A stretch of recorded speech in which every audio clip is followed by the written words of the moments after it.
क्या कराची और कोयटा अभी भी प्लेऑफ्स में पहुंच सकते हैं?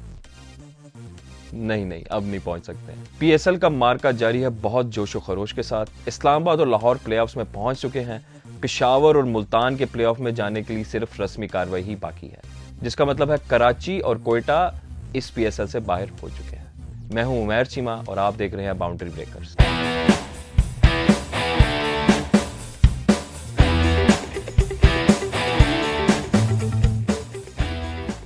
कराची किंग्स ने अभी तक खेले हैं 8 मैच, जिनमें से वो 6 मैच हारे हैं और सिर्फ 2 मैच जीते हैं। Through out the tournament team को बेस्ट 11 फिगर आउट करने में बहुत ज़्यादा इश्यूज रहे।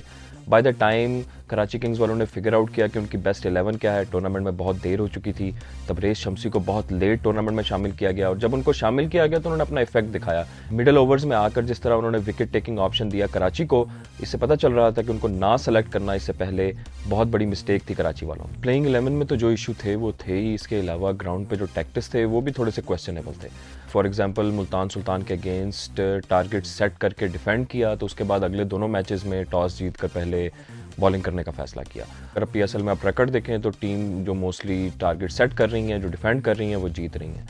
सो ये कुछ डिसीजन कराची किंग्स वालों की समझ में नहीं आई है कि क्या उनके दिमाग में चल रहा था। फिर एक मैच में मैथ्यू वेड को बहुत डाउन द ऑर्डर भेज दिया। एक बैट्समैन जो फॉर्म में है उसको मोस्ट नंबर ऑफ बॉल्स खेलनी चाहिए, ना कि आपको उसको डाउन द ऑर्डर भेजना चाहिए कि वो सिर्फ आखिरी 1-2 ओवरों में आए और उसको सिर्फ 1-2 बॉलें मिले खेलने में। तो सारे बैट्समैन फॉर्म में हैं, फिर तो बात समझ में आ रही है, लेकिन ऑलरेडी बैट्समैन फॉर्म में नहीं है और उसके बाद अब अपने इन फॉर्म बैट्समैन को इस तरह डाउन द ऑर्डर उसको लेट भेजोगे, वो समझ में नहीं आती है।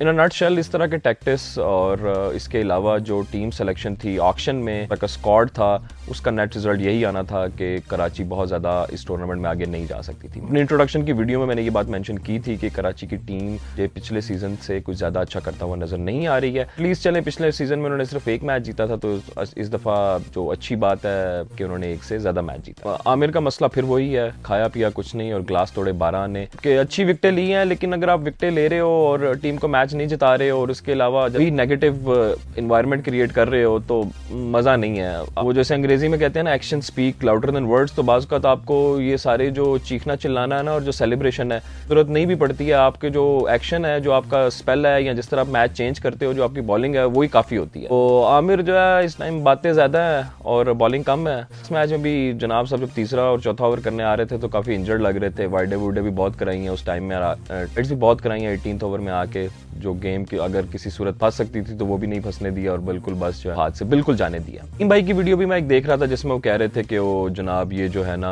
अग्रेशन, ये सब गुड है और मैं ये इनकरेज करता हूँ, ये जो है ना इसी तरह क्रिकेट देखने का मजा आता है, ये फास्ट बॉलर का पैशन है। तो इस तरह की बातें, अब तो यह है कि पैशन और वो सब बातें जो है ना अच्छी लगती हैं अगर आप मैच जीत रहे हो। मैच आप जीतने रहो और बातें इस तरह की कर रहे हो तो फिर जो है ना सूट नहीं करता। और कंसिडरिंग द सिचुएशन, ये जो आमिर की सेलिब्रेशन आप आइसोलेशन में नहीं देख सकते हैं, जो वो हरकतें करता है विकेट लेके, आपको पीएसएल स्टार्ट होने से 3-4 महीने के पहले की जो सिचुएशन है वो देखनी पड़ेगी। इसने अपने ही पाकिस्तानी प्लेयरों के जो पीठ में है ना छुरे खोपे हुए हैं। ये जो सारे एक्शन है विकेट लेने के बाद, ये सिर्फ सेलिब्रेशन नहीं है, इसमें जो है ना दूसरे को एक थोड़ा सा नीचा दिखाने की भी कोशिश है। ऑलरेडी अगर आप टीम में नहीं है तो ऐसी बातें जो है ना वो कोई ज्यादा सूट नहीं करती हैं। आप जैसा मैंने कहा है कि मैच भी तो कराची ने कोई खास नहीं जीते हैं। अगर आप ये आमिर ये एक्शन कर कुरा के मैच को जिता देता तो फिर भी बात थी, लेकिन मैच जीता कोई नहीं है और हरकतें जो है ना वो इस तरह की हैं तो कोई वो जेब नहीं देती है। अगर इस टूर्नामेंट में कराची का कोई प्लेयर निखर के सामने आया ना और उसने अपना जो सही टैलेंट दिखाया ना, तो वो इमाद वसीम है। इमाद वसीम जब भी बैटिंग करने आए हैं, टीम मुश्किल में थी, लेकिन उन्होंने आके ना सिर्फ टीम को सहारा दिया है बल्कि रन, अपने जो रन किए वो बहुत तेज रन किए हैं। स्ट्राइक रेट उनका बहुत हाई था। इसके अलावा जब भी बॉलिंग करने आए हैं, बॉलिंग भी उनकी इंपैक्टफुल रही है। कोई 1-2 ओवर निकाल कर उन्होंने मोस्ट ऑफ द टाइम बहुत economical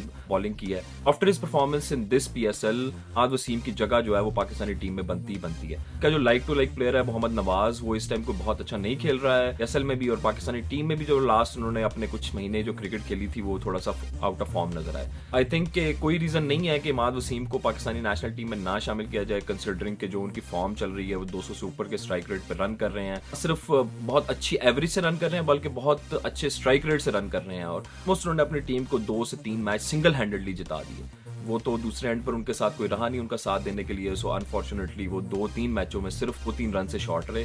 And that no complaints from Mehdi Boy. I think Mehdi Boy has done amazing in this tournament. ये सीजन तो अब गुजर गया. अब क्वेश्चन ये है कि what's for the next season. अगर कराची ने इसी तरह की सिलेक्शन करनी है और इसी तरह का ऑन फील्ड बिहेवियर रखना है, नहीं ख्याल के रिजल्ट कोई बहुत ज्यादा चेंज होंगे. और ये सबसे बड़ी ज्यादती कराची के फैंस के साथ है. आई थिंक बहुत ही पैशनेट कराची का फैन बेस है को इस तरह की टीम से डील करना पड़ रहा है. मुझे बहुत ही अफसोस होता है कराची के फैंस के लिए. दुआ है कि नेक्स्ट सीजन में थोड़ी सी चीजें इंप्रूव होंगी, मैनेजमेंट थोड़ी सी इंप्रूव होगी. ये जो फेवरेट प्लेयर्स का कल्चर है और ये जो player bigger than the game का कल्चर है, ये थोड़ा सा चेंज होगा. प्रोफेशनल एनवायरनमेंट आएगा कि ना सिर्फ जहाँ पे सीनियर्स अपना रोल अदा करें बल्कि जूनियर प्लेयर्स को भी स्पेस मिले कि वो शाइन कर सकें. सीनियर प्लेयर की हेल्प से उनकी मौजूदगी में वो परफॉर्म कर सकें, अपना टैलेंट दिखा सके इस स्टेज पर. और ये भी नहीं है कि कराची के पास प्लेयर्स अच्छे आए नहीं है. अगर आप इनकी हिस्ट्री उठाकर देखें तो बहुत अच्छे अच्छे प्लेयर आए हैं. इस जस्ट के Karachi has a problem retaining good players. और जो एक दो रिटेन किए over the period of time, आप समझ तो गए मैं किसकी बात कर रहा हूँ, वो बहुत अच्छी डिसीजंस नहीं थी. So hopefully things will change next season. So moving on to Quetta Gladiators. Karachi की तरह इस टीम का मसला भी जो है वो टूर्नामेंट स्टार्ट होने से पहले हुआ था, बल्कि वो ऑक्शन में स्टार्ट हुआ था. अगर आप इस टीम का लाइनअप देखें, सब द प्लेयर्स जो इसके स्क्वाड में वो आउटडेटेड है. नसीम शाह और मोहम्मद हसनैन के अलावा जो पाकिस्तानी कंटिजेंट भी क्वेटा ग्लैडिएटर्स की टीम में है वो मोस्टली 35 प्लस प्लेयर्स हैं. टूर्नामेंट शुरू होने से 2 दिन पहले हफीज को स्क्वाड में शामिल करना इस बात की बहुत बड़ी निशानी थी कि कैसे क्वेटा को इस बात की फीलिंग आ रही है कि उनका जो इस टूर्नामेंट के लिए इनफ नहीं है. लेकिन हफीज का एडिशन उनको को बहुत ज्यादा हेल्प नहीं कर सका. हफीज ने गेम पे कोई इंपैक्ट नहीं किया. एक उन्होंने अच्छी इनिंग्स खेली 40 रन की, बॉलिंग में भी इधर उधर 1-2 ओवर फेंके, लेकिन कोई इंपैक्टफुल परफॉर्मेंस नहीं देख सके जिसकी वजह से outcome of the game change होती. सिर्फ run of the mills run किए और बस 1-2 जो ओवर्स हैं बस एक करी दी. Just a thought maybe इस टाइम के क्वेटा जो है वो सरफराज से आगे मूव करे. नो डाउट सरफराज ने क्वेटा को बहुत अच्छा लीड किया है. ना सिर्फ क्वेटा को बल्कि पाकिस्तान को भी बहुत अच्छा लीड किया है. लेकिन हर चीज का एक टाइम होता है, एक वक्त होता है. इस बात को जल्दी रियलाइज कर लेना चाहिए कि कब किसी चीज का प्राइम गुजर गया है. और जब किसी चीज का प्राइम गुजर जाए तो ना सिर्फ उस प्लेयर को बल्कि टीम मैनेजमेंट को भी रियलाइज कर लेना चाहिए कि अब उसको खिलाना और प्लेयर के साथ भी ज्यादती है और टीम के साथ भी ज्यादती. सो मेरे ख्याल में नेक्स्ट ईयर क्वेटा ग्लैडिएटर्स को एक नया कप्तान ढूंढना चाहिए. सरफराज स्टिल टीम में रह सकते हैं, लेकिन कप्तानी की जो रिस्पॉन्सिबिलिटी है वो किसी और प्लेयर के पास जानी चाहिए और इस टीम को नए तरीके से बिल्ड करने की ज़रूरत है. जैसे कि पहले 1-2 सीजन में ये टीम खेल रही थी, उसके बाद ये टीम अपनी पास सेल्फ का सिर्फ साया ही बन के रह गई है. कोई भी परफॉर्मेंस इनसे ऐसी देखने को नहीं मिली है कि जो देख के मजा आए. कराची और क्वेटा की वजह से PSL की जो चमक है उसमें थोड़ी सी कमी आई है, क्योंकि इन 2 टीमों के results most of the time वैसे नहीं आए जिसकी वजह से टूर्नामेंट और एक्साइटेड हो सकता. उमर अकमल ने एक स्नीकी सी इनिंग्स खेलने की कोशिश की है. कोई 14 गेंदों पे कोई 42 रन किए हैं. मेरा ख्याल है अब उमर अकमल ने ना अब अगले सीजन का सोचना शुरू कर दिया. अब उसे पता है कि टीम की इस सीजन में तो दाल गलने वाली नहीं है, लेकिन वो इस तरह की कोई 1-2 स्नीकी इनिंग्स खेल के ना रडार में रहना चाहता है, कागजों में रहना चाहता है कि अगले साल भी जो है ना उसको रिटेन किया जाए और कहा जाए ओहो क्या जबरदस्त प्लेयर है, 300 के स्ट्राइक रेट से आज उन्होंने रन किया. मेरा मशवरा एक दो फिर वही है कि चले हुए कारतूसों को बार बार नहीं चलाना चाहिए. उमर अकमल जो है बहुत ही ट्राइड एंड टेस्टेड है. इससे ज्यादा और उमर अकमल को ट्राई नहीं किया जा सकता. 2-3 सीजन अब क्वेटा ने भी उमर अकमल के साथ गुजार के देख ही लिए हैं. अकमल जो है वो is a lot of talk but no runs. Umar Akmal, Sarfaraz, Guptill, Hafeez, ये सब अगर आप प्लेयर देखें तो ये अपना T20 कैरियर खत्म कर चुके हैं. और ये 4-5 प्लेयर एक साथ एक टीम में होना डिजास्टर के अलावा और कुछ नहीं है. अब आप कहेंगे मैंने चचा का नाम नहीं लिया. सो या नो डाउट ये थोड़ा सा डिसअपॉइंटिंग टूर्नामेंट था चचा के लिए. मेरी तो एटलीस्ट होप्स बहुत हाई थी चचा के लिए कि वो रन्स करेंगे, लेकिन ऐसा नहीं हुआ. एक दो उन्होंने 50 की, लेकिन लूजिंग कॉज में की और वो भी कोई बहुत इतनी इम्पैक्टफुल 50 नहीं थी. बाद में मुझे जो एक चीज़ का और भी ख्याल है वो ये है कि मसला ये था कि चचा ये जो टूर्नामेंट है ना वो खेल रहे हैं पाकिस्तानी कंडीशंस में, तो ये कंडीशंस उसके लिए बहुत फॉरेन है. सकता है इस वजह से वो परफॉर्म नहीं कर रहे हैं. और एक थ्योरी मेरी ये भी है कि चचा अपने सारे रन्स जो है ना वो पाकिस्तानी टीम के लिए बचा के रख रहे हैं. तो ये जो डोमेस्टिक टूर्नामेंट होते हैं PSL जैसे, इसमें जो है ना चचा अपने रन ज़ाया नहीं करना चाह रहे हैं, तो वो अपने सारे रन करेंगे पाकिस्तानी टीम के लिए. मोहम्मद हसनैन, नसीम शाह और नवीन उल हक की सूरत में कोटा के पास एक कोर बॉलिंग लाइनअप मौजूद तो है, लेकिन इसके इर्द गिर्द बिल्ड करने की ज़रूरत है. और इनकी जो बैटिंग है वो इनको कंप्लीटली रीबिल्ड करने की ज़रूरत है. इस बैटिंग लाइनअप के साथ अब डिफरेंट रिजल्ट नहीं एक्सपेक्ट कर सकते हैं. कोटा सेम तरह का बैटिंग लाइनअप पिछले 2-3 सीजन से चलाई जा रहा है और सेम तरह के रिजल्ट आ रहे हैं. सो सेम चीज करने से डिफरेंट रिजल्ट नहीं आएगा. कोयटा वालों, आपको थोड़ी सी अपनी स्ट्रेटेजी बदलनी पड़ेगी अगर आपने अगले सीजन में थोड़ा सा बेहतर करना है इस सीजन के मुकाबले. So moving on to Peshawar Zalmi. Peshawar Zalmi इस middle of the pack team है. ना तो वो लाहौर की तरह बहुत अच्छा खेल रहे हैं और ना ही वो कराची और कोयटा की तरह बहुत बुरा खेल रहे हैं. अभी तक 6 मैच खेले जिनमें से 3 जीते और 3 हारे। लेकिन जो मोस्ट नोटवर्दी चीज़ है पेशावर में वो है इनकी यंग बैट्समैनों की नर्सरी। जैसे लाहौर के पास यंग फास्ट बॉलर्स की नर्सरी है, मेरे ख्याल में पेशावर के पास यंग बैट्समैनों की नर्सरी है। पहले मोहम्मद हारिस, साइम अयूब और अब हसीबुल्ला खान। इन बैट्समैनों को जब देखता हूं तो ऐसा लगता है कि पाकिस्तान का मुस्तकबिल मजबूत हाथों में है और फिक्र करने की कोई जरूरत नहीं है। बाबर की फॉर्म थोड़ा सा कंसर्न बनती जा रही है पेशावर के लिए। बाबर का हिसाब तो वो है कि शाहीन से गिरा और आमिर में अटका। पहले शाहीन ने 0 पे आउट किया, फिर इसके बाद आमिर ने भी 0 पे आउट किया। बाबर की फॉर्म थोड़ा सा इशू है, लेकिन पेशावर के पास ऐसी बैटिंग लाइनअप है कि बाबर नहीं भी रन करें तो still they manage to put up a decent score.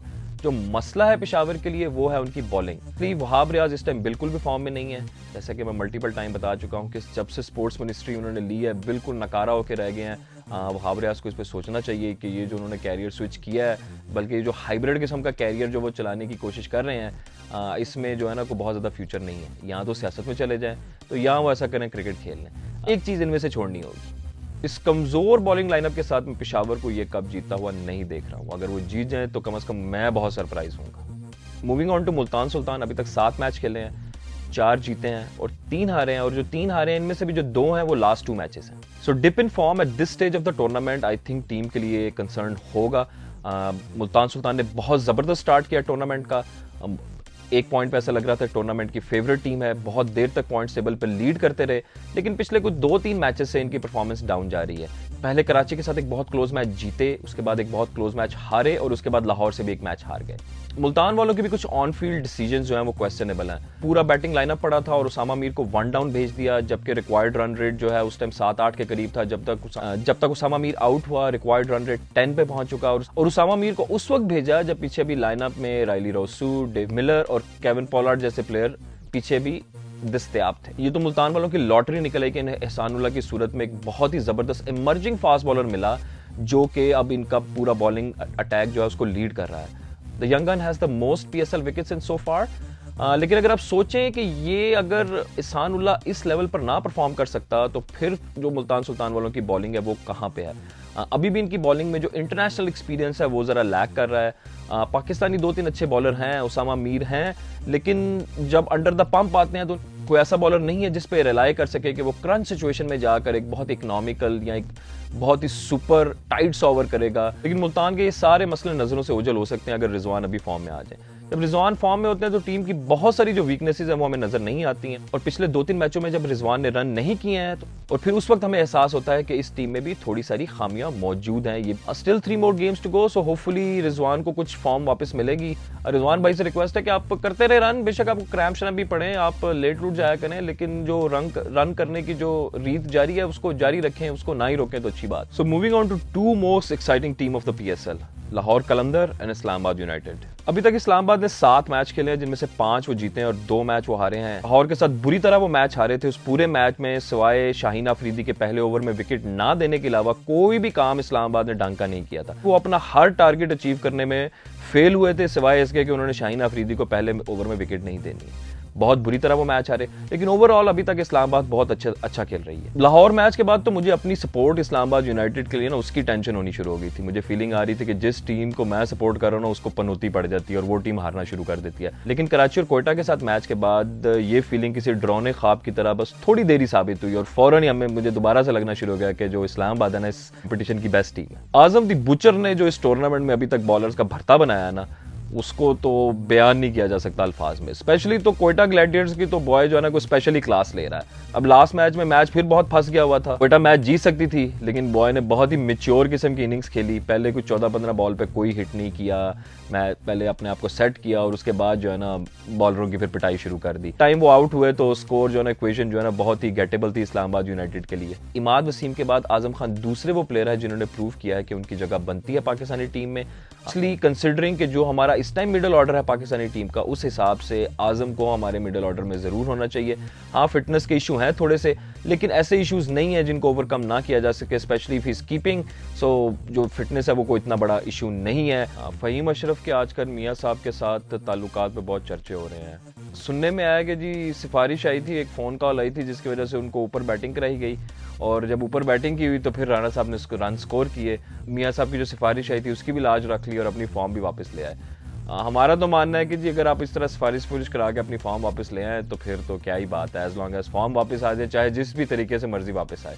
सो फ़हीम अशरफ के लिए 100/100।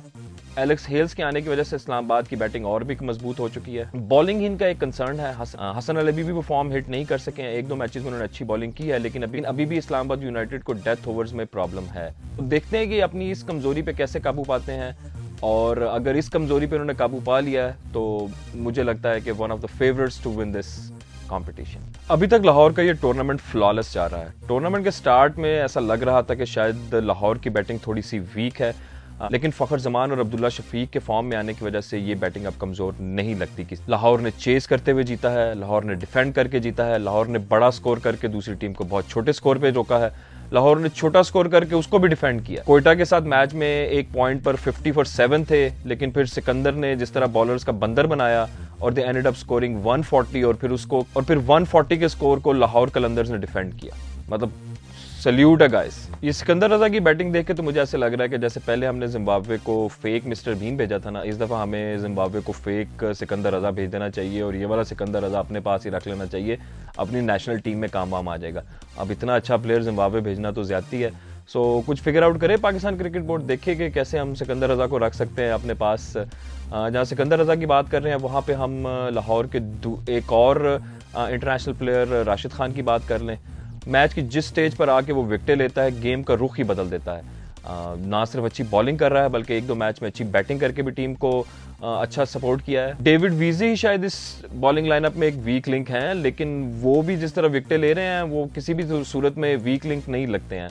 इस टीम का जो बॉलिंग लाइनअप है वो मोस्ट ऑफ इंटरनेशनल टीम से बेटर है मेरे ख्याल में। ज़रा आप देखें क्या बॉलिंग लाइनअप है इनका। शाहीन शाह अफरीदी, जमान खान, हारिस राउफ, राशिद खान, डेविड वीजी और सिकंदर रजा। मतलब किसी भी तरह का टारगेट हो, 140 हो, 150 हो, आपको ऐसा लगता है कि ये इस टीम के पास कैपेबिलिटी है उसको डिफेंड करने का। के पास क्विक है, लेफ्ट आर्म क्विक है, रिस्ट स्पिनर है, फिंगर स्पिनर है और मीडियम पेसर भी है। मतलब हर तरह का ऑप्शन अवेलेबल है, कोई भी कमजोर एरिया इनके बॉलिंग में नहीं है। पिछले दिनों स्क्वाड में सैम बिलिंग्स शामिल हुए और ऐसा लगा कि जहाज से उतरते ही उन्होंने आके स्कोर करना शुरू कर दिया। 2-3 हाई 40s के स्कोर कर चुके हैं और बहुत हाई स्ट्राइक रेट पे स्कोर कर रहे हैं। तो जो वो हल्की सी जो कमी लाहौर की बैटिंग में नजर आ रही थी वो सैम बिलिंग्स के आने की वजह से बिल्कुल ही पूरी हो गई है और अब ये बैटिंग लाइनअप एक पूरा कंप्लीट बैटिंग लाइनअप लगता है। अब लाहौर कलंदर की टीम से ऐसी फीलिंग आती है कि ना सिर्फ इस टीम के पास बेस्ट बॉलिंग लाइनअप है बल्कि बैटिंग लाइनअप में भी इनके रिसोर्सेज इतने वीक नहीं है।